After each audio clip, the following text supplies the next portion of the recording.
Hello friends, how are you? I'm fine. তো আজি মই এটা বিশেষ কথা ক'বৰ কাৰণে ভিডিঅ'টো কৰিছোঁ আৰু কথাটো হ'ল যে কি 2025-26 বৰ্ষৰ কাৰণে আমাৰ ভিপজিঅ' টিউশ্যন ৰুমৰ ফৰ্ম ফিলআপবোৰ ইতিমধ্যে আৰম্ভ হৈছে। গতিকে তলত দিয়া লিংকটোত গৈ তোমালোকে ফৰ্ম ফিলআপ কৰিব পাৰা। তো এইটো টিউশ্যন ৰুমত মেথছ আৰু ছায়েন্স এই দুটা ছাবজেক্টৰ টিউশ্যন দিয়া হয় আপ টু ক্লাছ 10।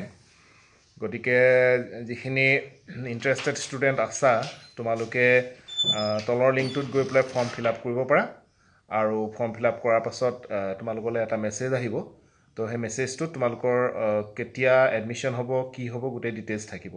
গতিকে দেৰি নকৰি তোমালোকে তলৰ লিংকটোত গৈ ফৰ্মখন ফিলআপ কৰা। Thank you. Hello' friends, how are you? I am fine.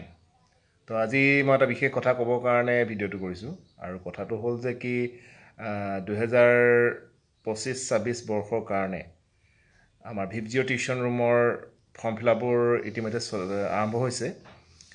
গতিকে তলত দিয়া লিংকটোত গৈ তোমালোকে ফৰ্ম ফিলআপ কৰিব পাৰা। তো এইটো টিউশ্যন ৰুমত মেথছ আৰু ছায়েন্স এই দুটা ছাবজেক্টৰ টিউশ্যন দিয়া হয় আপ টু ক্লাছ 10।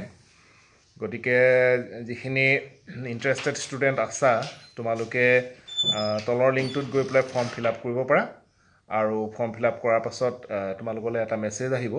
তো সেই মেছেজটোত তোমালোকৰ কেতিয়া এডমিশ্যন হ'ব কি হ'ব গোটেই ডিটেইলছ থাকিব। গতিকে দেৰি নকৰি তোমালোকে তলৰ লিংকটোত গৈ ফৰ্মখন ফিলআপ কৰা। Thank U.